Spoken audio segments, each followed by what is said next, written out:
તમે જોઈ રહ્યા છો ઈટીવી ભારત નજર કરી આજના મહત્વના સમાચાર। કોંગ્રેસની ન્યાયયાત્રા ત્રીજા દિવસે આસામની બોગી નદીથી થઈ શરૂ। યાત્રા રવિવારે આસામમાં પરત ફરશે। કાલિયાબોરમાં એક જાહેર રેલી પણ યોજાશે। દેશ સેવામાં 200 નવા આઈપીએસ અધિકારીઓની નિમણૂક। ગુજરાતને મળ્યા નવા 10 આઈપીએસ અધિકારી। ગુજરાત કેડરના માનસીઆર મીના, મૌસમ મહેતા અને તમિલનાડુના કેડરના સંદીપ ટીનો સમાવેશ। રાજ્યના ગૃહપ્રધાન હર્ષ સંઘવીના હસ્તે તાપી જિલ્લાના સોનગઢ ખાતે બસ સ્ટેશન અને 51 જેટલી નવીન બસનું લોકાર્પણ કરવામાં આવ્યું। જિલ્લાના બીજેપી આગેવાનો અને સોનગઢવાસીઓ મોટી સંખ્યામાં રહ્યા ઉપસ્થિત। હેમચંદ્રાચાર્ય યુનિવર્સિટીમાં મન કી અયોધ્યા કાર્યક્રમ અંતર્ગત 108 કુંડી સમરસતા યજ્ઞનું આયોજન। તમામ જ્ઞાતિના લોકોએ આપી હાજરી। આહુતિ આપીને સમરસતાનું અનોખું ઉદાહરણ પૂરું પાડ્યું।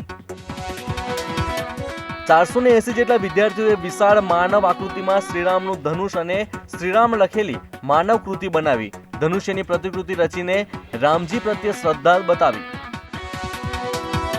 રાજકોટ શહેરના વર્ષો જૂના ઇમિટેશન માર્કેટને રોશનીથી શણગારવામાં આવ્યું।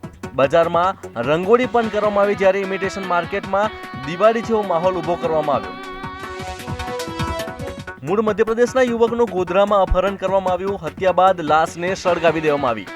પંચમહાલ પોલીસે કુલ 6 જેટલા શંકાસ્પદોની અટકાયત કરી। દરિયાઈ માર્ગે દારૂની ખેપ મારતા બુટલેગરોને સોમનાથ પોલીસે ઝડપી પાડ્યા।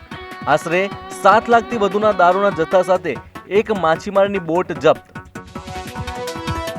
સાઉથની એક્ટ્રેસ રશ્મિકા મંદનાનો ડીપફેક વિડીયો બનાવનાર મુખ્ય આરોપીની ધરપકડ। દિલ્હી પોલીસે આ કેસમાં મુખ્ય આરોપીની ધરપકડ કરી।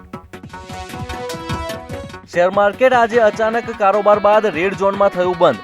બીએસસી પર સેન્સેક્સ 260 પોઈન્ટ ઘટાડા સાથે 71,508 પર બંધ રહ્યો। તો આ હતા આજના મહત્વના સમાચાર। વધુ માહિતી અને અપડેટ્સ માટે લોગિન કરો www.etvbharat.com।